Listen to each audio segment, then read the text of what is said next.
Hello. So as you can see, the game I'm going to talk about today is Great Western Trail. I know this game has been out for a while, but I just happened to pick up a used copy of it here recently.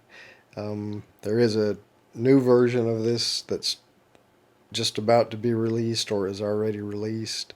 This is the prior version, but I think more or less the rules are going to be pretty much the same.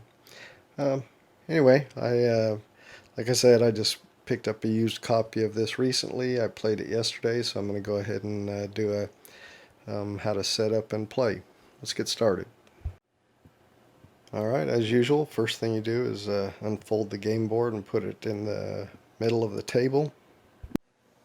Then you shuffle these 5 Station Master tiles and place one face up in each of these Station Master spots up here at the top of the board. Like so. 5 of them. Next you take these 7 neutral building tiles and place them on these dark neutral building spaces. It says if it's your first game, put the corresponding tile like B onto B. In subsequent games, or once you feel like you know the game, then you shuffle them and put them randomly on these spaces. But again, for your first game, it says put A on A, B on B, and so forth. So let me get those put out. Alright, we got those out, A through G. You take this job market token and put it on the top space here of the job market. You take all your worker tiles, all your hazard tiles, and all your teepee tiles, flip them over and sort them in piles by the numbers of their back, and shuffle these piles up, and that should form you 3 piles with 1s, 2s, and 3s, and it says to place them up near the top left of the board near Kansas City. I've just kind of got mine right here. Then from the number 1 pile, you start grabbing tiles, flipping them over, putting them in their appropriate spot on the board. If it's a teepee, it goes over here in the Indian trade section, starting on the lowest numbered spot, which the lowest number is -3. You get another one. You keep doing this till you put 7 out on the board. If it's a hazard, you put it on the appropriate hazard spot. This is a drought. It goes in the drought section, and again it goes on the lowest numbered spot. Another teepee. Let me do till I get 7 out. The possible locations are the Indian Trade Center, the drought for a drought hazard, the flood here for the flood hazard, and the rockfall section for a rockfall hazard. Well, I got almost all teepees and just the one drought hazard. I didn't pull any flood or rockfall hazard. But again, you pull from the pile of 1 from the supply until you have 7 on the board. Next, you fill your job market by pulling tiles from the 2 pile, and you start depending on the number of your players. If you have 4 players, you start here and fill to here. If you have 3 players, you'll fill these 3 and these 2, and if you have 2 players, you'll fill these 2 and this 1. So I have 3 players, so draw that one, that one, that one, that one, and that one. So for a 3-player game, you'll have 5. For a 4-player game, you'll have 7. And for a 2-player game, you'll have 3. Next, you'll fill the 6 Kansas City foresight spaces here. So you'll draw 2 1s and put them in the 1 section face up. And you'll draw 2 2s and put them in the 2s. And finally 2 3s. And put them in the 3 section. Next, you'll shuffle your market cattle cards and then reveal a number of them depending on the number of players. If you're playing a 2-player game, you'll reveal 7. If you're playing a 3-player game, you'll reveal 10. And if you're playing a 4-player game, you'll reveal 13. You'll display the 10 cards that you drew to the right of the cattle market stack, and you'll put them in the order of yellow, red, blue, brown, purple. Now, I didn't pull any blue, and I seem to got a lot of purples, but anyway, doesn't matter whether you draw 10 and arrange them like this: yellow, red, blue, brown, purple. Then you shuffle the 24 objective cards. My copy came with these in different color sleeves than the cattle cards, which is probably not exactly right because they have the same backs as the cattle cards, so when they're in your hands, people don't know, I guess. So I'm not sure why the person that previously had this game put them in different colors, but anyway, you shuffle the objective cards and then reveal 4 of them to the right side of the board.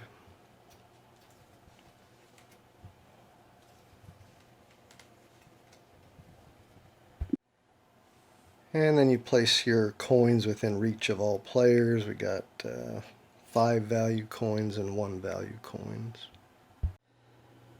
Each player will choose a player board and a color. You can tell what color goes with which board by the color inside these circles here.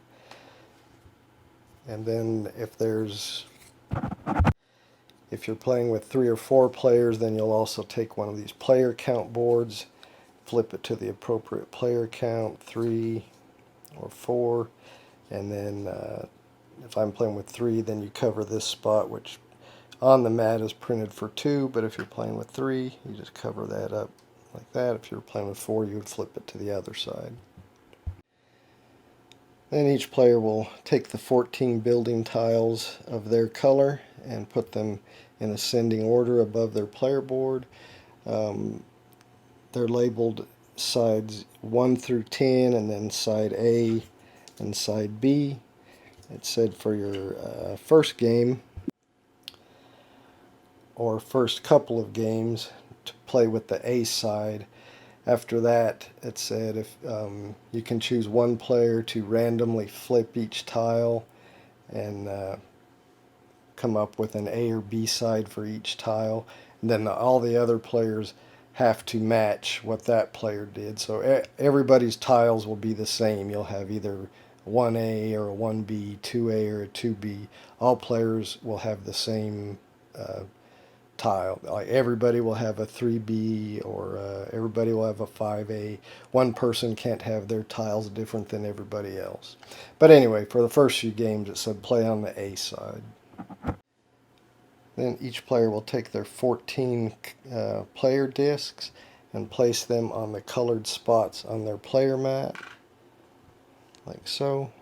You'll cover up all 14 colored spots on your mat. So like this, I have all these spots covered up. Now as you play the game and you remove these discs, they'll give you additional actions and bonuses. But for now, those are all covered up. You only have these 2 gray spaces here that are not covered. Each player will take their engine and they put it up on this building here, kind of the 0 space in Kansas City. Now in my rules it says the red building, and it shows this kind of has a red roof, but I don't have a red roof. So anyway, that's where they go. And each player takes their certificate marker of their color and puts it on the 0 space of their certificate track. And each player will take their cattleman and just set it next to their play area. Each player will have a deck of 14 cards that have a colored spot in the star for their color. So blue will have these 14 cards. You'll shuffle that deck up.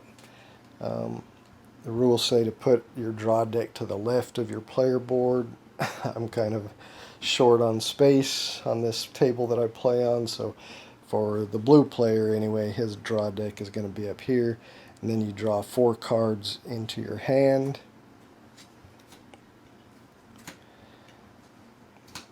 This is like your herd deck, and this is your hand. Now, of course, you wouldn't want other players to see what cards are in your hand, but since I'm playing solo, I'm just going to leave these laid out here. Then you shuffle the 4 starting objective cards. Again, these are in a different color sleeve, but if you didn't have sleeves, you could tell the starting objective cards from the regular objective cards because they have a darker back. This is the back that the normal cards would have, and the starting objective cards have this darker back. And the regular objective cards all have an action in the top left corner, and the starting objective cards do not. Anyway, you shuffle those up, deal 1 to each player. When you're playing with less than 4 players, the remaining 1 will just go in the deck.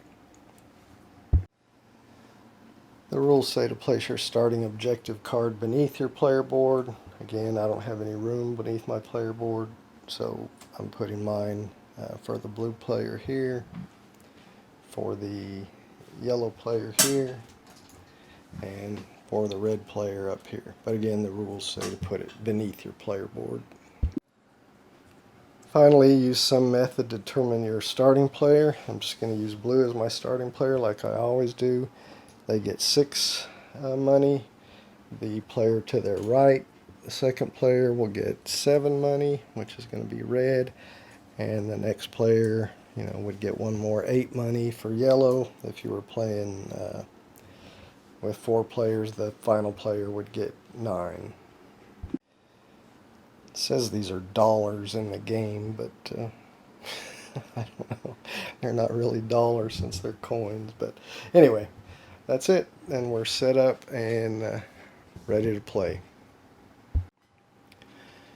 Alright, so what's the object of the game? Well, you're going to move your cattlemen along the trail here, landing on locations, taking actions at those locations, eventually reaching Kansas City, where you'll deliver your cattle herd, or which is the cows you have in your hand, and you'll collect income for that, and then you have to deliver them along the railroad to one of these cities here. And that's it. Then you come back to the starting location and just keep doing that, moving along the trails, taking actions, reaching Kansas City, collecting income, delivering your cattle, and start all over again, and collecting victory points along the way. And at the end of the game, the person with the most victory points will win. So let's go over how you play. There's three phases. Move your cattlemen, take actions at a location, or use the actions of your location, and then refill your hand up to your hand limit. Now at the beginning of the game, everybody's hand limit is 4. That can be increased later by removing these discs, and again, we'll talk about how you do that in a bit. So let's talk about move your cattlemen. Well, at the beginning of the game, you'll see your move limit here. So at least here in a 3-player game, your cattleman's move limit is 3. Again, that can be increased later in the game, but at the beginning of the game, it's 3. So when you move along these trails, any of these empty spaces do not count as a location, so they don't count as a step along the trail when you move. So you would only count locations. So if you were moving from here and you were moving 3, and you can move up to 3, so you could just move 1 and stop here. You got to move along the way the arrows point. So at this point, you could either, if you were going to keep going, you could decide to fork off this way or go this way. But say you were going to move 3, you could move 1, 2, and then you can move 3. Any tile on here is a location. But if you didn't want to go that way, you could go all the way up this way to 3. So again, any empty spaces don't count as part of your steps along the trail. But as the game goes on, a lot of these empty spaces will get filled in. When you stop at a location, then you move to phase B. Phase A is move, you move to phase B, and you use the actions that are available at that location. So for instance, at this location, you would have 3 possible actions that you can take. And you can take all of them or none of them. Now some of them, if they have a slash, like here, you could take this action or this action and then also this action. Or you could not do that action and just do that action, or you can do none of them at all and you take what's called an auxiliary action. And auxiliary actions are over here on your player board. You see this little cog here, and you'll see at the beginning of the game you just have 2 possible auxiliary actions. You can take $1 from the bank, or you can draw a card and discard a card. Now later on you'll get more you can possibly do, and there's some places where you can do the same. If you decide to take an auxiliary action and you've got uncovered this space, you can take the auxiliary action twice, and that's called a double auxiliary action. But you have to have the icon that shows you can do that, which looks like this here. And you would have to have both spaces available on that action that you're going to do the double auxiliary action on. Some of these spaces, like on the hazards and at the Indian trading area, and also some of the tiles, when other players start putting out some of their buildings, they'll also have these hands. You can see a green hand and a black hand. When you land on or pass over a tile that contains one of those hands, you have to pay a fee. And the fee you have to pay can be seen on your player mat here. So if you land on or pass over a tile with a green hand icon, you have to pay $2. If it has a black hand, you have to pay $1. Now, if it's on one of these hazard or Indian trading tiles, you pay that money to the bank. If that hand icon is on another person's player tile, like if this building was out on the trail and you landed on or passed over that, you would have to pay the red player $2. Now, as far as these hands go, if you do not have the money to pay, you don't have to stop. You can keep going, but if you have the money, you have to pay it. So, for instance, if you were moving along this trail and you had $2 in your personal play area, you'd have to pay one here, one here. You don't have the one to pay here, so you don't have to pay it. You can keep going. But for any of them that you do have the money for, you have to pay it. But again, if you don't have the money, it doesn't stop you. You can keep going. Now, when another player puts buildings, puts their building tiles out on the trail, as I said, you can pass over them or land on them. But if you land on another player's tile, like if his tile was here and yellow landed here, again, like I said, he would have to pay $2 to red if he had it because of that green hand. But he cannot take the action on the other player's tile. Only the player that owns that building can actually take the action on it. So if you can't take an action on a tile, you can do one auxiliary action, which again I mentioned is just whatever auxiliary actions you have uncovered here. So at this point, just these two. So if you land on one of these hazard tiles, again, there's no action you can take there, so you can just take one auxiliary action. Probably the most difficult part of this game is understanding what all the iconography means on these locations, building locations along the trail. So for instance, this one, if you land on it, you can discard a from your hand, if you have a Guernsey cow, which let me see if I can find an example. Okay, here's an example. So if you land on this tile, you can discard one Guernsey. You can tell a Guernsey because it's the light colored and it's worth 2 points. Or that's actually called the breeding value. But anyway, you can see it matches. It's a 2 breeding value and it's the light gray color. So you just know that's a Guernsey. So you could discard a Guernsey into your personal discard pile, and then you can collect $2. Then you can also hire a worker for no additional cost. So these are the workers that are available to be hired at this point, and you can see the cost to hire a worker from either one of these rows is $6. And this shows that there'll be no additional cost. So you can hire one of those workers for just the cost shown here. And then you can also hire an additional worker, but it will cost you $2 more. So that -2 means if you decided to hire another worker, you hired the first one at no additional cost, you just paid 6. If you wanted to hire another one, you'd have to pay 2 more. So from one of these rows, it would cost you 8.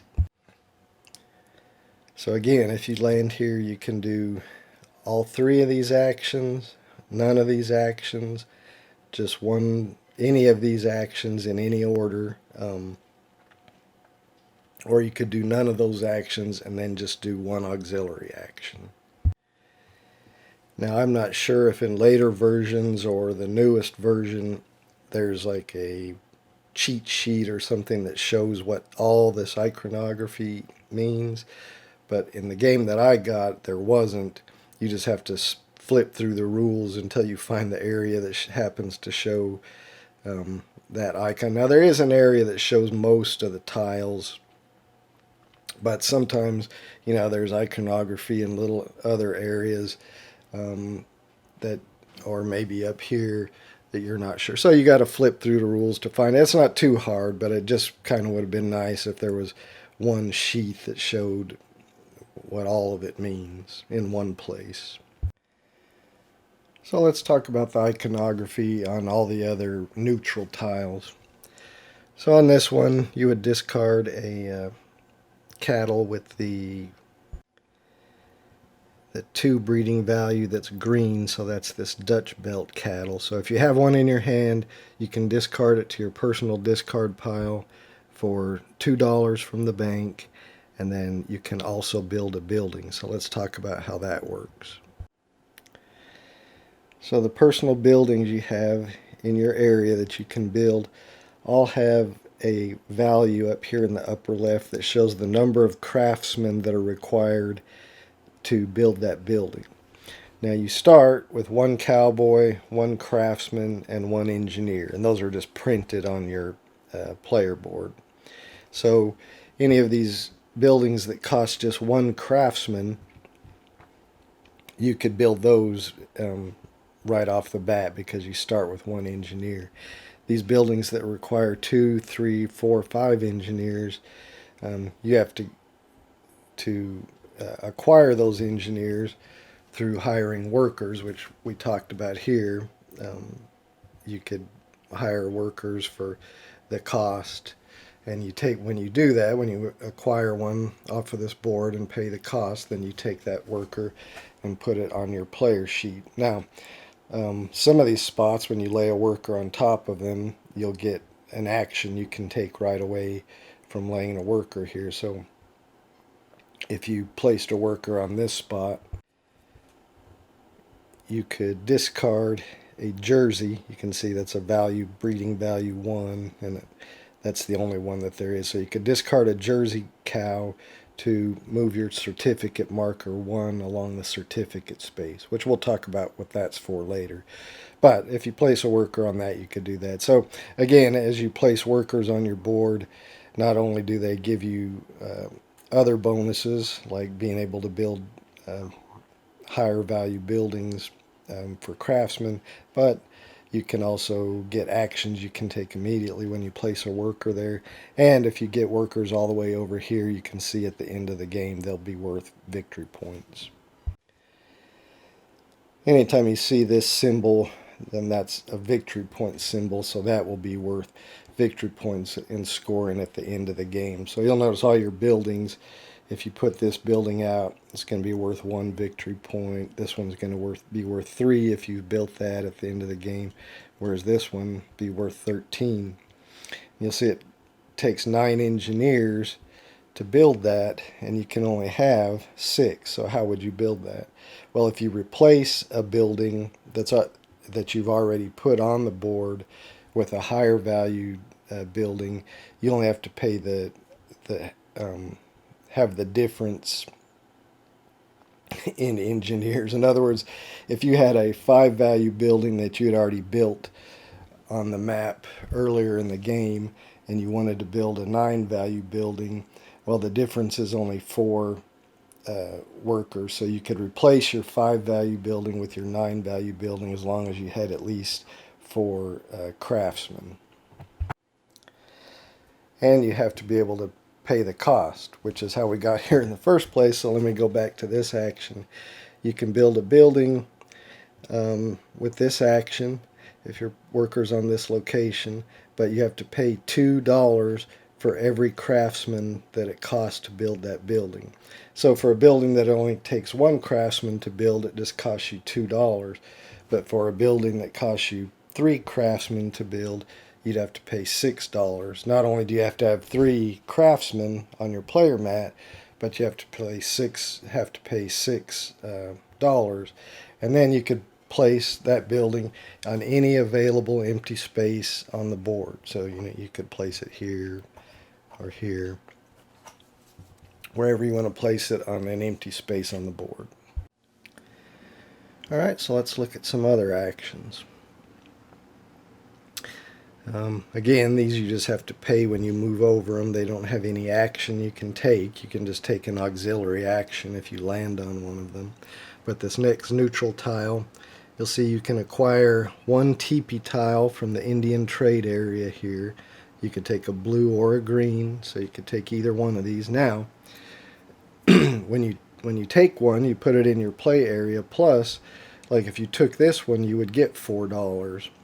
If you took this one, you'd get $1, but if you take one of these, you'd have to pay $3, pay $2, or pay $1. Well, you may ask, why would I want one of these? I mean, I could see why I want to take one of these because I get money, but why would I want to take one of these up here when I have to pay money? Well, it's probably a good time to talk about objective cards. So remember, every player started with 1 starting objective card. And these are ways that you'll get victory points at the end of the game, but you have to have completed the objectives on this card. So to complete this one, you would have to have 1 blue teepee tile and 2 hazard tiles. And remember that this is a hazard tile here. Others will be placed, the flood, rockfall. But anyway, to complete this objective, you'd have to have 1 blue teepee and 2 hazard tiles. And if you have those in your personal area at the end of the game, you get 3 victory points. Well, you can acquire other objective cards throughout the game. Now, the starting objective cards, they don't have a negative value. You can see this one has either 5 or a -3. So if you acquired this objective card and you're able to complete it, then at the end of the game you'll get 5 victory points. If you've put this objective card out in your play area and you don't complete it, you would lose 3 victory points at the end of the game. Now, when you get an objective card, when you acquire one, and we'll talk about how to acquire one here later on, but when you acquire one, it doesn't go directly into your hand. It goes into your personal discard pile. And then, later when your draw pile runs out and you have to shuffle your discard pile, then in that way it can end up in your hand. When you have an objective card in your hand, at any time before phase A when you move, or before or after taking an action in phase B, you can play that objective card from your hand into your play area. And if you do, you get to take the action that's shown up here in the upper left hand corner. But that also means that it's in your play area, so if at the end of the game you haven't met that objective, then you will lose those victory points. If you keep it in your hand and in your discard pile and never put it in your play area, then if you don't end up meeting it at the end of the game, you will not lose the victory points. And at the end of the game, you do have an option to go through your discard pile and your hand and put any objective cards out at that time that you think you can score. And if you put them out at that time, then you can complete them, you can get the victory points. But if you put them out at that time, you don't get to take the action that's on them. And one more thing about objective cards is you have to have the requirements for each card separately. For instance, this one requires that you have 2 4-value cards. So these West Highland cattle cards, you would have to have 2 of those in your hand or discard pile. You'd have to have 1 green teepee, and you would have to have your disc on one of those train upgrade stations, which we'll talk about putting one there later. But you'd have to have at least 1 disc on one of those. Now, if you had another card that maybe it also had a green teepee as a requirement, you could not, if you only had 1 green teepee in your personal play area, you could not fulfill both of them. You have to have the individual components to fulfill each objective card separately. So, you'd have, if you had another objective card with a green teepee, then you'd have to have at least 2 green teepees to fulfill that. And if you had another one that maybe required some more of these West Highland cattle, you would have to have more than just the 2 to also fulfill that one. So the components to fulfill an objective card, you have to have those components separately for each one. I hope that makes sense. Alright, so we'll go back to this location tile. Again, we said for this option you could either take a blue or green teepee, or you can pay $2 and move your train 2 spaces forward. So when you move your train, you're moving it along this track, and that would be 1 or 2 spaces. When you're here, you could spend 1 space to come and move down here and do some actions here, which we'll talk about later. And we'll talk about in a little bit why you want to move your train forward along the track, but it can move all the way down to here. So again, you can do one of these actions, and then you can also do this action, which is perform a single or double auxiliary action, which we talked about before. If you have just one of these, you can choose one auxiliary action that you have uncovered. But say if you had uncovered both of these, then you could do a double. So you could do this one twice when you have this icon here. Alright, if you look at this location tile, it has 2 actions you can do. First one is discard a black Angus. And again, you can tell that because it's got a breeding value of 2, and it's got black, and the black is in there in the black Angus. So you could discard a black Angus from your hand to your personal discard pile for $2, and then you can take a or also you could just take a cattle market action. So if you take that action, you can buy cattle at the cattle market, which is down here. And how you can buy these is shown by this symbology here, but basically it depends on how many cowboys you have. So at the beginning of the game, you have one cowboy, one craftsman, one engineer. Well, with one cowboy, you can buy one breeding value 3 card, any one of the breeding value 3 cards for $6. Or you can buy one West Highland cattle breeding value 4 for $12. Now, if you had two cowboys, if you had purchased a cowboy worker at one point in the game and you had two cowboys, well, then you could do this one twice, where you could buy one value 3 breeding value 3 cattle for $6. You could do that 2 times, or you could, if you have two cowboys, you could buy one breeding value 3 cattle for $3. But anytime you use a cowboy to do one of those actions, it's not available to do another one. So, for instance, if you had two cowboys and you spent one to do this, to buy a breeding value 3 for $6, you wouldn't still have two available to do this. Buy a breeding value 3 for $3.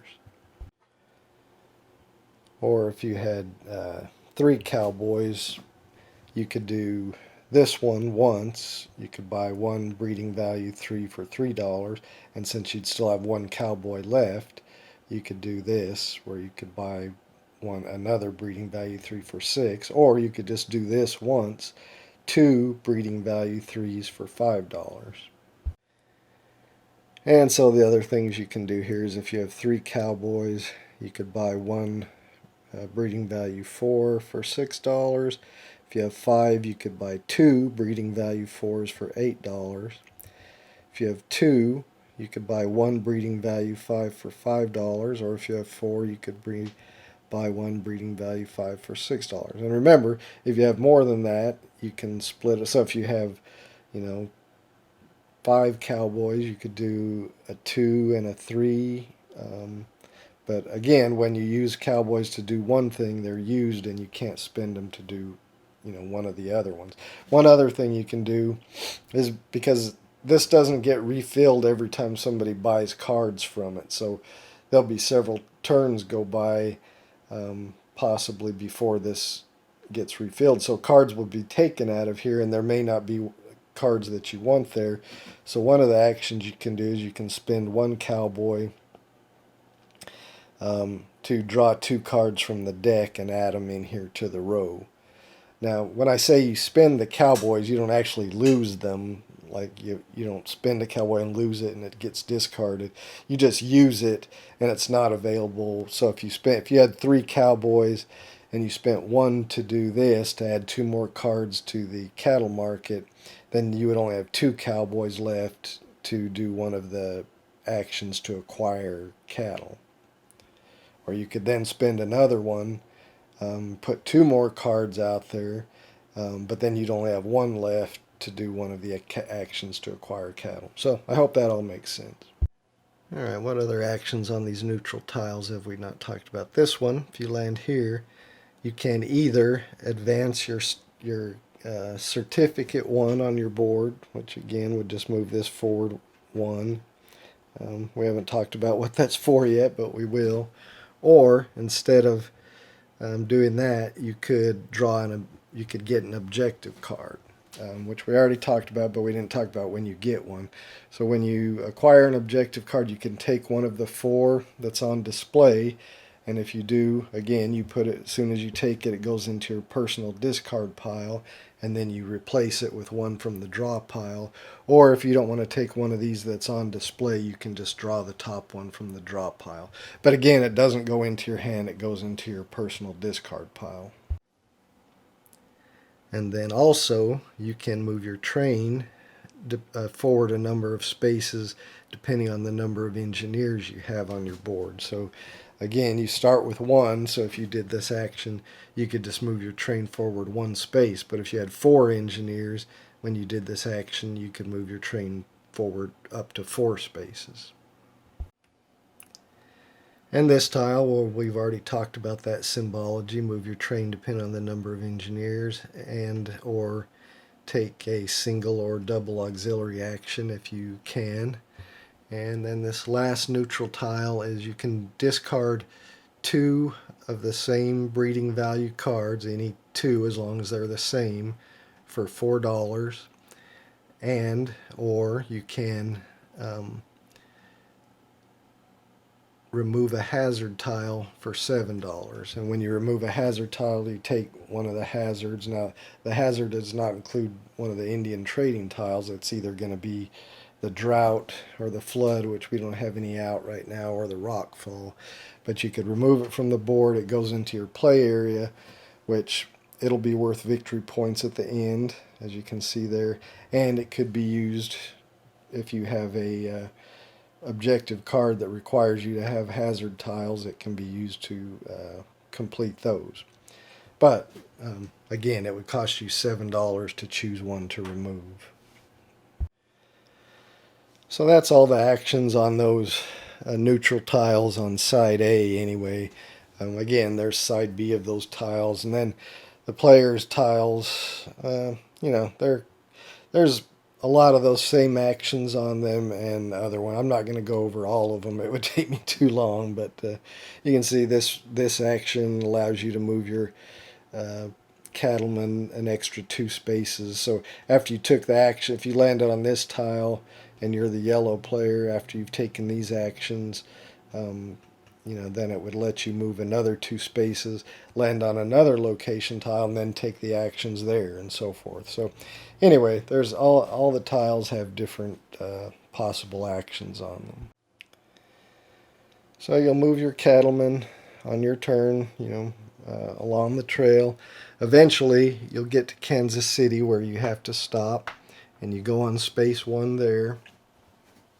And these are the foresight spaces. So the first thing, you do all this on your turn when you land at Kansas City. First thing you'll do is stop here, choose one of these tiles, either the hazard or the teepee, whatever is here, and place it on the board. So you could choose, well, I'm going to put the hazard out. So you take that hazard tile and put it in the lowest number available space on the board. So in this case, it would go on number 1. Then you'd move here and choose one of the available tiles here. If it's a worker, then you place it in the worker market or job market, but it has to be placed in the row with the job market token. Now in this case, there's no space available currently where the job market token is unless you move the job market token down. So that's what you would do, and then you would place that worker here, and then you would move here, and you could either place a teepee in the Indian trade area, or you could take this worker and place him in the leftmost available spot where the job market token is, which in this case, since you're playing 3 players, it would go here.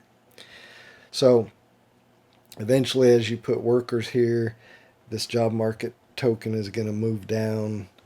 When it moves down over one of these gold areas, that's when you'll refill the cattle market back up to the amount, depending on the number of players. Remember, in a 3-player game, you would refill it back up to 10. Eventually, when this job market token moves off the board, the player that moved it off the board takes it, and they'll keep it, and it'll be worth 2 victory points, and that will also end the game.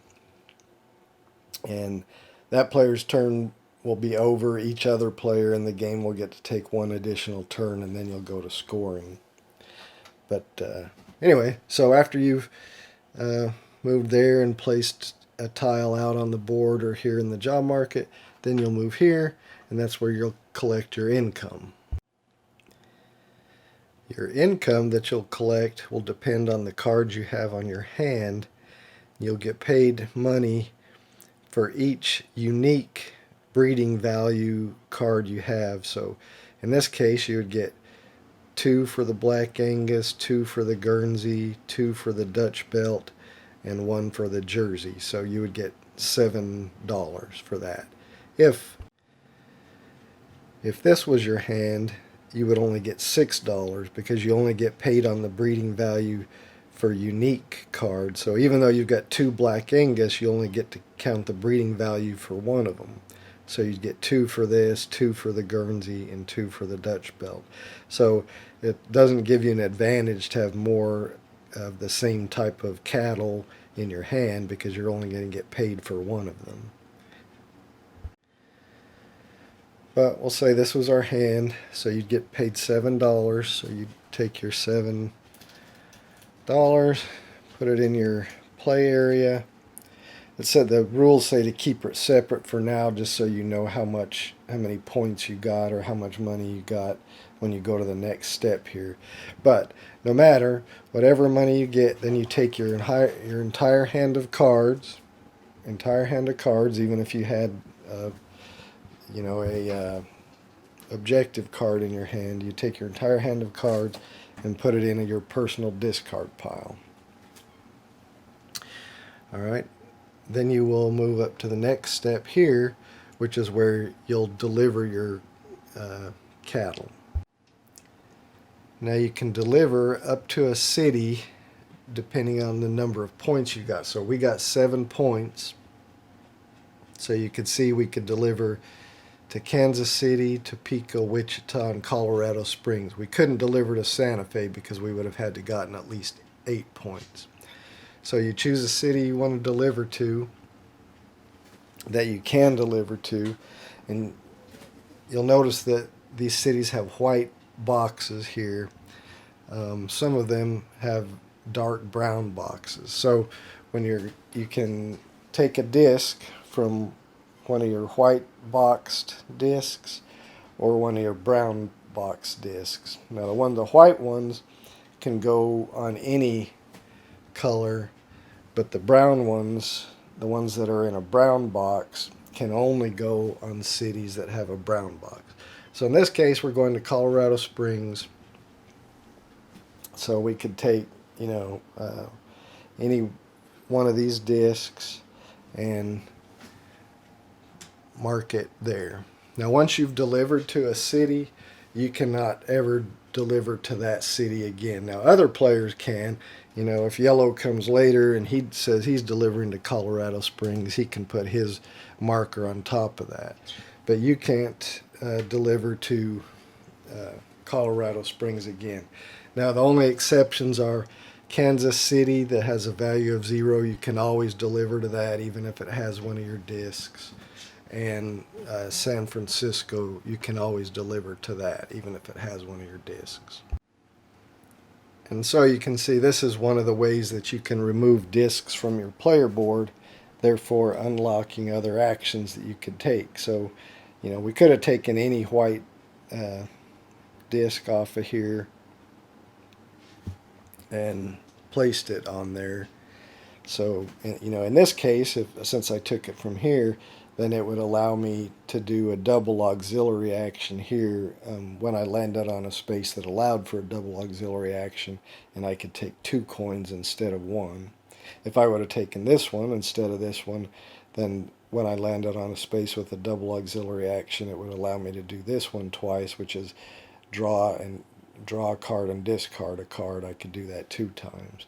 Now some of these that have the brown borders around them that you can place on these spaces that have a brown border, they're a little more valuable to you. Like this one here lets your worker move an extra 2, your cattleman move an extra 2 spaces, so on your turn you could move 5 instead of just 3. And when you take this disc and place it, you get $3. And this one here lets you move even another additional space, and at the end of the game it's worth 3 victory points if you've removed the disc there. Some of these cost money, like this is your hand size 4. If you place this disc, it increases your hand size by 1 to 5, but when you place that disc you have to pay $5. And again, you could do that one more time to eventually increase your hand size to 6, but cost you another $5 when you do it. And again, the ones with the brown border can only be placed on cities that have the brown border, so you will have to at least be able to deliver that far.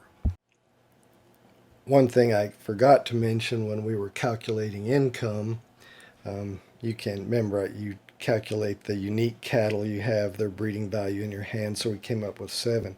But also, if you had temporary certificates, and we talked about some of these spaces that we've come across, allowed you to increase your certificate value. Well, so like if I had 2 certificates, when you're calculating your income, you can spend those certificates to increase your value. So if I had 2 certificates and I got 7 here from my cattle, I could spend those 2 certificates and that would bring my total to 9 instead of 7. So I would get $9 and I would be able to deliver up to a city that was up to 9. So in that case I could have delivered to Santa Fe. Now after you've placed your disc on a delivery spot, you may have to pay transport costs, and that's where kind of where your train comes into play. So for every space, let me just place, like if my train was here and I delivered to Colorado Springs, for every space that contains one of these railroad crossing that the front of your train has to cross over, or to be at Colorado Springs, you have to pay $1 for each of that. So since my train's here, but I say I delivered to Colorado Springs, I have to pay $2. Now you don't move your train, but for every railroad crossing that your train is behind from the city you're delivering to, you have to pay $1. So it's better to have your train at least where that city is or further along, so you don't have to pay a delivery cost or transport cost. All right, there's a few more things to talk about delivery here. So if you deliver to Kansas City, like I said, it's a 0, so it can be any amount that you have in your cards. But when you deliver to Kansas City, you get $6, but at the end you will lose, I don't know if you can see that, at the end when you're scoring victory points, you will lose 6 victory points if you've delivered to Kansas City.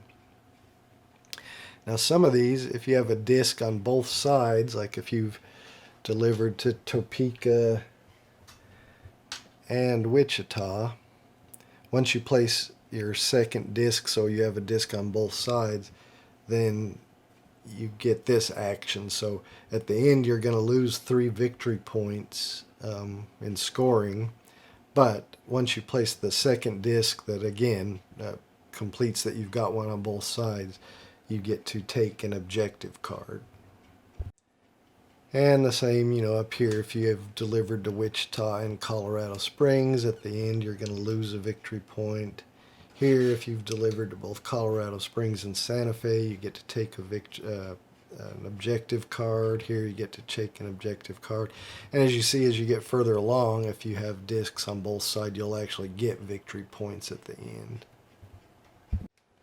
And if you've delivered to San Francisco, you'll get 9 victory points at the end of the game for scoring. So after you've delivered, put your disc on as far as you could deliver, pay your transport costs depending on where your train is, and you'll move your worker here, which moves him back to the beginning of the Great Western Trail. Then you have a couple of things you still have to do. You'll have to refill these spots where you remember when you were on these spaces, you took something from here and put it where it goes, something from here and so you have to refill those. So you would take something from the 1 pile and refill it here. You'd take something from the 2 pile and put it here, and draw a tile from the 3 pile and put it here. And then finally you would draw back up to your hand limit. So anytime at the end of your turn, either after you've been at Kansas City or after you moved and taken your actions at a location, the last thing you do, phase C, is draw back up to your hand limit, which again is usually 4, but if you've placed out some of these discs, you can increase your hand limit to 5 or even 6. But after you've delivered got your income and delivered your cattle, your hand will be empty, so you'll always have to draw back up the full amount of cards, where after a turn of just playing onto one of the tiles, you may not have used any cards, so you may not have to draw any, or you may have only used, one or two if you discarded one here, or maybe two if you discarded two of the same breeding value for money. So you may have to draw back one or two, but after you've been in Kansas City, your hand will be empty and you got to refill the entire hand. So just a couple more things to talk about. Train movement. Now we've talked about, some of these tiles allow you to move your train, and I said, you move it along these spaces here. Now if you're ever going to move your train, like if red was allowed to move his train one space, you completely ignore a space that has another train in it. So if red did this action where he got to move one space for each engineer he has, and he only has one engineer, he can move one space, he would move one. You just skip over the space where another train is, just doesn't count, like it's not there, and you just skip over it. So there's a couple more things we haven't talked about in train movement. If you move, so say if he was going to move two, he could just go 1, 2, or you can go down into this turnout. And if you go down into that turnout, you have the option to upgrade the train station. So to do that, you would pay $2, and you'd get to put one of your discs from a white space. Again, that's another way to get discs off your board and uncover actions. So you could take a disc from a white space on your player board and put it there. That will give you victory points at the end. So every station that you've upgraded will get you victory points at the end. Now you can only upgrade a station once, but all the players can do it. So even if red had a disc here, blue would be able to do it also. And as you can see, as you go further along, upgraded stations get worth more points at the end. But after you upgrade a station, if you choose to do it, you also have, if there's still a station master tile here, you have the option of taking one of those station master tiles. Now to do that, you have to replace it with one of the workers from your player board. So, it's kind of a cost, because, if you had, a cowboy or a craftsman or an engineer, you could take one from your player board, replace it, place it there, and take the station, or the station master tile, and you put that station master tile in your play area. Two things: it'll have an immediate action up at the top, so if you took this one, you could either take a hazard tile from the board or a teepee tile from the board, and then it will have a section at the bottom that will come in to play at the end of the game, like this one, which I believe is for every 2 objective cards you had, whether they're fulfilled or not. For every 2 you have in your play area, not in your hand or your draw pile, but that are in your play area, you'll get 3 victory points. And then that station master tile wouldn't be available to anybody else. There would be, well, no, there would be a worker there. Let me try to, because you had replaced it with a worker, so there would be a worker there. So only usually the first person that gets there, if they want to spend the worker, then they can take the station master tile. But all players can upgrade each station one time if they want to. It's optional. You can just keep going and not do it. Some of these station master tiles, like this one, instead of an action, it gives you 1 permanent certificate. Remember, these certificates are temporary. If you use them to get paid in the income, you move it back up depending on how many of them you use. But if you have this one, that will always be 1 permanent certificate. And there's just 1, 2, 3, 4, 5 of those. There are not any of those coming down here. That covers pretty much how you play. And like I said, one thing I don't think I mentioned, when you're doing an action that allows you to hire workers, you cannot hire workers from the row where the job market token is currently located. So at this point, you could only hire workers from this row for $6. Now, as this moves down, then these you could buy from. but the row where the job market token is located, you cannot hire those workers. And as you can see, worker costs will increase in some rows, get kind of expensive here, and then get really expensive here. So you just, hopefully when you're buying, you're getting them from a cheaper row. So I think I've pretty much covered most of what you do. Again, as I said, when the job market token moves off the board, that'll be the end of that player's turn. The player that moved it, every other player will get one additional turn, and then you go to scoring. Game comes with this score pad and shows you each of the things you get scores for, so we'll just go over them. You get one victory point for every $5 you have. You get victory points depending on the your personal location tiles you've put out. Like I already showed you, if whichever tiles you put out, you'll get victory points for those depending on which tiles they are and what their victory points show. Alright, then you get victory points depending on what tiles you have out here on the city crests that you've delivered to. Remember I said, if you have one there and there, you get 6, one there. So you get the total from that, including any negatives you may have gotten. You put that total in this section. Next, you get points for your station upgrades, which I talked about.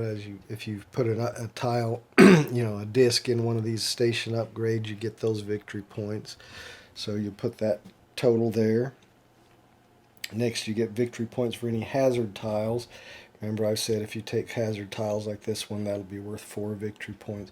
So any hazard tiles you have in your play area, those are worth victory points.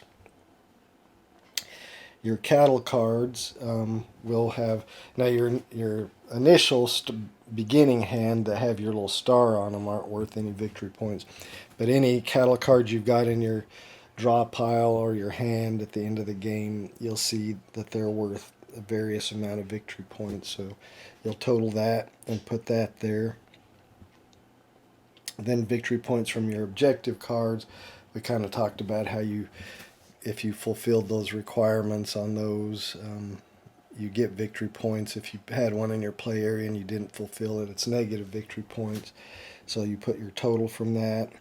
Any victory points you get from your station master tiles, like I showed you on that one, that for every 2 objective cards you have in your play area, you get 3 victory points. So they each have different victory points for different things. So you'll score those, get your total from those.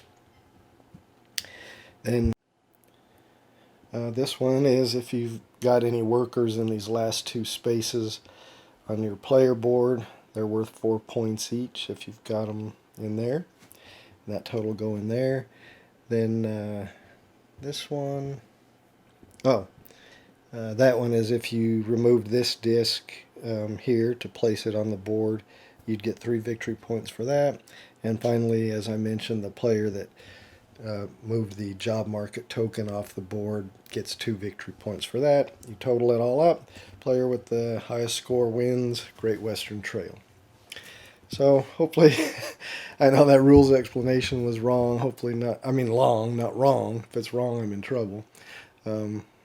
Long. But let's go. I'll do a few example turns. I'll probably do a couple of turns early game. Then I'll have to play it forward a little bit and do a couple of turns late game just so you see how it looks later on. And then we'll wrap it up. Alright, it's the first turn. My first player is blue. Now on the first turn of the game, your player can start on any neutral building on the board, any neutral building you want. So I could start way up here right near Kansas City if I wanted to, but I'm just going to start here on this location tile. So if I have a card like that, I can discard it for 2 points, and I do. That's a Guernsey, so it's for $2. But anyway, that means you can discard this. So I discard that into my personal discard pile, and I collect $2. I don't know. I guess I put that in as example. Let me get rid of that. All right, so I should only have the $8 now. Alright, and then I can also buy a worker, or acquire a worker, which I'm going to do. And remember, you can't do it from the row with there, but I want to get a cowboy, so it's going to cost me 6. Now, I don't have to pay any extra. So for 6, put that money into the bank. I can take this cowboy and put him on my player board. Now, if I had the money, I could acquire another worker, but I'd have to pay $2 extra for it. So instead of 6, I'd have to pay 8.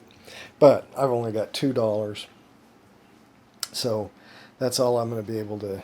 I can't buy anything extra anyway. So that's it. That's the end of my turn. Now I draw back up to my hand of 4 cards. Remember, I discarded the 1, so I'm down 1. So I draw from my draw pile, and I got another Guernsey back. But here's my discard, my draw pile, and here's my hand. And that's the end of blue's turn. Alright, so now we'll go on to red. So again, for him, the first turn of the game, you can start on any location tile. And players can be on the same location tile. It doesn't matter. One being on there doesn't block another one from being on there or anything like that. So just to give a different example, we'll say red, he wants to start over here. So if he has a green card, he can discard that, which he does in his hand. He's got a Dutch belt. Here's his hand. Here's his draw pile. Here's his hand. We'll put his discard pile up here because I'm kind of short on room. So he's going to discard that to his personal discard pile, and he gets $2. So that goes in with his money. Now he can also build a level 1 building, build a building. He has to pay $2 for every craftsman it takes to build it. Well, he's only got the 1 craftsman that's printed on the board, so he could build a 1 craftsman tile. So we'll just say he wants to build this one. Now what this one does is for every building, when red lands on this and takes this action, for every building he has in the woods, he gets $2. And being in the woods is as long as a piece of it is in the woods. So this one's in the woods, this one's in the woods. Here's woods, here's woods, here's woods. So he can put it in any of those, and that includes this one. So let's just say he puts this here. Well, we'll say he's going to put it here. So then if he goes there on his next turn, he'll get $2 just for being there. Plus it's got a green hand on it, so any player that lands on it or passes over it has to pay him $2. Now, because that costs 1 engineer and he has to pay 2 for engineer, he's got to pay $2 to do that. And that's going to be the end of his turn. He got rid of 1 card, so when he discarded that green one, so he's got to draw 1 back into his hand. So now it's yellow's first turn of the game. Again, he can start on any neutral location tile he wants. Just to show something different, we'll say he's going to start up here. So he can discard a black Angus for 2. He actually has one, so he's going to discard that. We'll put his personal discard pile right here. So he gets $2 for doing that. And then he can take a cattle market action. So he can buy one of these. Now, he's only got 1 cowboy, so the only cattle market things he could do is he could either spend that cowboy to draw 2 cards and add it to the row here, but that wouldn't do him much good. Or he can buy 1 3 breeding value card for $6, or 4 breeding value card for $12. Well, he's only got $9, so he'll buy 1 3 breeding value card for $6. So he's going to pay $6. That goes to the bank. Now he can pick any of the 3, so he'll just take this red, brown Swiss. Now when you acquire a cattle card from the market, it doesn't go into your hand, it goes into your discard pile. So when you end up shuffling, when your draw pile's empty and you have to draw new cards, then you shuffle your discard pile and make a new draw pile. And of course, then, as like within any deck building game like that, that's how you get new cards into your hand. Alright, so he did that. That's all he can do. He draws back up to his hand limit because he did discard the one black Angus, so he'll draw one card, and that's the end of his turn. So now it's Blue's turn again. Now it's not the first turn of the game, so you can't just start on any tile. So he has a movement of up to 3, so he can move up to 3, and remember the blank spaces don't count, so he can move 1, 2, 3, or he can move 1, 2, 3, or less. So maybe he wants to put a building on the board too, so he's just going to move 1 here, and if he has a whatever Dutch belt cattle, he could discard that. So let's see what he has. He does have one. Now you may not want to, because you may want to keep that to turn in at Kansas City, but he's hoping he'll probably draw another one anyway, so he's going to put that in his personal discard pile. Gets 2 money for that, $2 for that, and then he can build a building. So let's just say he wants to build a different one. Remember, he only has one craftsman, so it's got to be a one craftsman thing, but maybe he'll do this one. Lets him do a cattle market action. So he'll put that. Maybe he wants to be able to do that fairly early on. So he'll put that. He builds it there. Now, that space, he's got to pay $2 for each craftsman used. It's just one craftsman, so he's got to pay $2. That goes to the bank. That's the end of his turn. He did discard the 1 card, so he draws his hand back up to 4. There we go. Back to Red's turn now. He's here. He could just move 1 and land on this space and get $2 for every building he's got in the woods, which would just give him $2. But maybe he doesn't want to do that right now. He can move up to 3, so he's going to go 1, 2, 3, and he's going to stop here. Well, that lets him, he can either move his certificate marker up 1 on the certificate track, or get an objective card. Well, right now he just wants to move his certificate marker up. Remember, you can use that to get more money and points when you get to Kansas City and turn in your cattle. So he's going to do that. Now also, he can move his train up 1 for every engineer he has. Well, he just has the 1 engineer that's painted there, but he's going to do that, and so he moves his train onto the 1 space. Blue and yellow are still just back here at the building. Now, he didn't use any cards on his turn, so he doesn't have to draw any, because his hand is still at the maximum of 4. Alright, on to yellow. Alright, well, yellow can go this way or this way, but they all end up at the same spot. He can move 3, so he could go 1, 2. He could go all the way to Kansas City right now if he wanted to, but he's just going to move 1 and come here, or he can discard 2 cards of the same breeding value for, or same identical cards for $4. So he happens to have 2 of these low value jerseys. So he's going to discard those into his discard pile, and he gets $4 for that. So he's going to put that into his money pile. And then he could, if he wanted to, pay $7 to get rid of take a hazard tile. There's only 1 on the board. But right now, $7 is pretty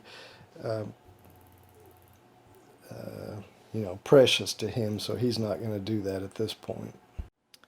So that'll end his turn. He's only got 2 cards, so he's got to draw 2 back into his hand.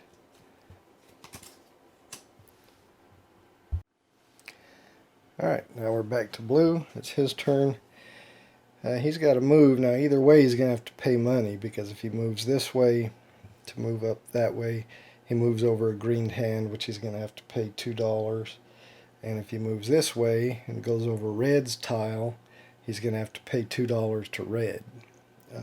But if he wants to land on that tile of his, it's really the only way he's got to go to get. But he doesn't really need to get to the cattle market right now, because he wouldn't have any money to buy anything there anyway if he did. So he's going to go around. So that's one. So he's got to pay $2 to the bank for landing on that drought. Then he's going to go 2. And does he want to stop there? No, he's going to go this way and go 3. Now he can take a red or green teepee if he takes, I mean not red or green, blue or green. So he's going to take this blue teepee, goes into his play area, and he gets $4 for taking that. So that gives him a little bit of money. He was out. And now he could have, instead of that, he could have paid $2 to move his train forward 2 spaces, but he didn't have any money to do that. And now he can take a single or a double auxiliary action. Well, he can't take a double auxiliary action because he doesn't have any spaces cleared all the way to do that, but he can take a single auxiliary action. So he'll do a draw and discard. So he's going to draw one, and he'll discard this black Angus. Because he had 2 black Angus, and only one of them would do him any good when he gets to Kansas City. So that would end all the actions he can do on that tile. So now you draw back up to his hand limit, but he's already at that with 4 cards. But you'll notice his starting objective card requires a blue teepee, so now he has that, so he'll be able to, he does have to get 2 hazard tiles, but if he does that sometime during the game, then he'll have that completed. Alright, we're back to red. It's his turn. He's going to go ahead and move this way, just 1 space, and he's going to go to the cattle market. Now let's see, does he have a black Angus to discard? No, he does not. So he can't do that, but he can do the cattle market action. Unfortunately, he's only got 1 cowboy, but with the 1 cowboy, he can buy a 3 value card for $6. So he's going to do that. He's going to pay $6. He'll take one of these Holsteins, and remember that goes into his discard pile over here. And that's all he can do. His hand limit is already at 4, so he doesn't draw any, so that's going to end his turn. Alright, we're back to yellow. Now he could move to Kansas City if he wanted to, but instead he's just going to move here to this tile again. He can do that because the arrow's pointing that way. So he can move his train up once for each engineer he has. He still just has 1 engineer. But now remember, you skip a space another train is on, so even though he only moves 1 space, he skips the one that train, so he actually moves to space 2. And then he can do a double auxiliary action, but again, because he doesn't have any of these spaces uncovered, he can't do a double auxiliary action. He can only do a single. So he's going to do a draw and discard also. So this is his hand of cards. He's going to draw. That doesn't really do him any good because he's already got a Dutch belt. So he's just going to discard that one that he drew. And then he's still at his max cards, so he's done. Alright, well, we're back to blue. He can move up to 3. He doesn't really have any money to buy, he's only got 4. So he doesn't want to do a cattle market. So he's just going to go 1, 2. He doesn't want to stop there. He's going to go here, 3. He's there with yellow. So he gets to move his train up 1 because he's got 1 engineer. Again, because space 1 and 2 are covered, he actually, even though he's just moving 1, he goes up to space 3. And then he can do an auxiliary action. He's just going to take this one and get $1 from the bank. So he does that. That gives him $1. Alright, we're back to red's turn. He's actually just going to move 1, and he's going to come here where he can discard 2 of the same card for $4 because he's got 2 of these jerseys, and those won't help him much. So he's going to discard those into his personal discard pile. That gives him $4. And then again, he could pay 7 to pick up a hazard tile, but he's not going to do that since he's only got $5. So that's the end of his turn, but he's got to draw back. Now he's used 2 cards, so he's got to draw 2 cards. Alright, that's the end of his turn. Alright, back to yellow. So he's got nowhere to go but Kansas City. So welcome to Kansas City. Goes on the first space.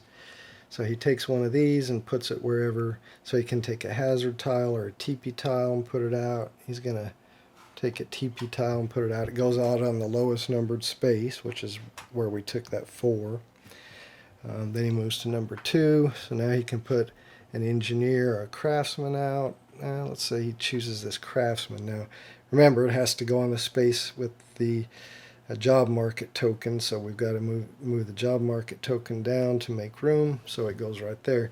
And now all these 5 are available for purchase, because before you couldn't hire a guy that's where the job market token is, but now it's down here, so all these are hireable. Alright, now he goes here and decides to put one of these out. He'll put the engineer out, and it goes in the leftmost available space where the job market token is, so it goes right there. Alright, so now he moves on to 4. This is where you determine your income. I don't think he's going to have very good. He's got 2 for that Black Angus, 2 for that Guernsey, 2 for that Dutch belt, and that's it, because it's got to be unique cards, so he doesn't get anything for this other Black Angus. So a total of 6. Those go into his discard pile. He doesn't have any certificates to add to it, so he gets 6 money from the bank. Goes into his pile of cash.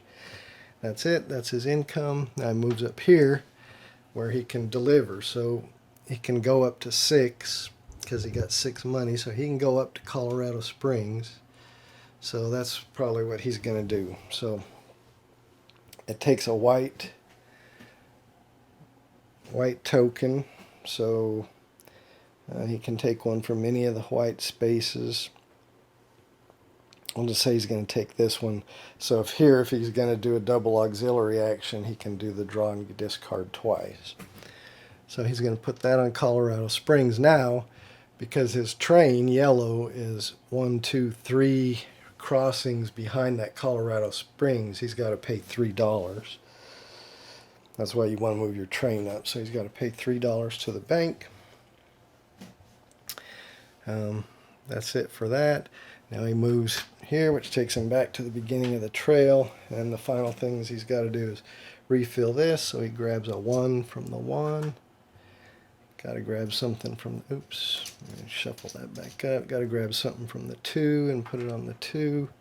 And grab something from the 3 and put it in the 3. And finally now, he has no cards because he turned them all in after he did his income, so he draws back up to his hand limit of 4.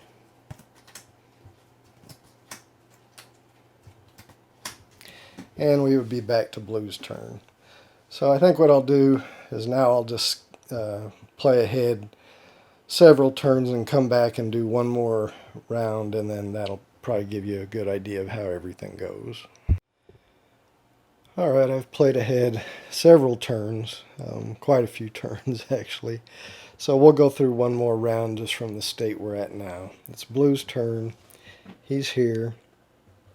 He's going to have to move over Red's tile to get where he wants to go, so he's going to have to pay him 1. So 1, that's got a black hand, so he's got to pay Red 1. Remember, for green hand it's 2, for black hand it's 1.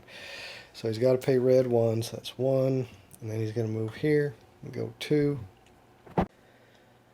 Alright, he can discard a green belt for 2, and he has 1, so he's going to put it in his discard pile. Get 2 money from the bank, right there, put it in his thing. Then he can build a building. He has 2 craftsmen now, so he could build a 2 level. Or he could replace one of his 1 levels with a 3, however he wanted to do it. But let's just say he wants to build this 2 level. Because it's $2 per craftsman required, that will cost $4. And we'll just say he wants to put that somewhere. It'll be in the woods. We'll say here. The corner of it's in the woods. So anyway, he's got to pay 4 for that. 1, 2, 3, 4. Done. And that's all he can do there. He draws back up to his hand limit, which is still 4. So that was crap. Alright, now it's Red's turn. He's here. If he moves this way and goes over Yellow's tile, he's going to owe him 2. So maybe he'll come down this way. So we'll just say he's going to come down here. He's going to go ahead and take a teepee. He'll get $6 for taking this one. So he'll do that. And then he can do a double auxiliary action. So maybe he wants to draw and discard twice. So he's going to draw 1. That's no good. He's just going to discard that. Draw another one. That's okay. He'll discard this one jersey he has. So he drew and discarded twice as his double auxiliary action. And finally we'll come to Yellow. We'll just say he's going to go ahead and go to Kansas City. So he just moves 1, because he crossed those. Alright, so he's got to put one of these out. So we'll just say he's going to put this teepee out. And he moves here. He's got to put a worker out. That's going to drop this down 1. Now, because we dropped down below the yellow or gold arrow, we now refill the cattle market. So we have 4 cards out here. For 3 players we need to have 10, so we need to draw 6 cards. Alright, so I drew a couple of reds, a couple of blues, and a couple of browns. Remember, you put them in the order yellow, red, blue, brown, purple. So that's the cattle market, and again that was because we dropped the token down. This guy still has to move 1 more, put 1 more worker out. He'll choose this guy and goes in the leftmost space with the job token. Alright, then he comes here, just checks his income. 2, 4, 5, 6, 7, 8, 9, 10. So he gets 10 because there's no duplicates. So 10 for his cattle, and then he actually has 2 certificates, so he's going to spend them both, so he gets 12. These go in his discard pile. Gets 12 money into his pile. And now he moves on to the delivery. So he can deliver up to 12.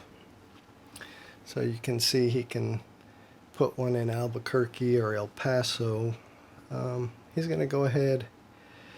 El Paso will cost him more because his train's way back here. He's going to do Albuquerque, and he can do a brown. So he's going to take this brown, which is going to give him $3, and it's going to change his movement to 5. But he's going to put that on, what did I say, Albuquerque. And he gets $3 for that. But because it's 1, 2, 3 from his train, he's got to pay that right back. Alright, now he moves his cattleman back to this side of the board, and then he's got a refill here, so he grabs a 1, puts it there, grabs a 2, puts it there, grabs a 3, puts it there. So now he would be done. Oh, he's got to refill his hand. 1, 2, 3, 4. So that's it. Now he's done. Now it would be on to Blue's turn. But anyway, you can see how the game goes. You start getting a lot of tiles out that have different actions. You start delivering further as you get higher level cards. And you can see how the job token's moving down. It's about halfway down now. When it moves off the board, then that'll end the game. Anyway, I think this game's a lot of fun. I've just played it the 1.5 times now, solo as 3 players. But even playing it solo, I had fun. So, yeah, I look forward to getting a chance to play this with real players. I don't think my family would go for it because they don't like to play. As I've said, my wife and daughter don't like to play anything over about an hour, a little over an hour max. So I think I didn't total how long it took for me to play because I'd play a few turns, come back another time, play a few turns. So I'm not sure how long it took, but I know it was well over an hour, probably a couple hours at least. But anyway, I think the new version of this game, I don't know what the changes are in the second edition. I know for one of the changes they kind of politically corrected the Indian trade area and made it like a bandit camp or something like that. As far as any other changes, I'm not sure. But anyway, I think you can see how the game plays. I think it's fun. I don't have any idea what good strategies are, as I've only played it 1.5 times now. But anyway, thanks for watching. I hope you enjoyed it.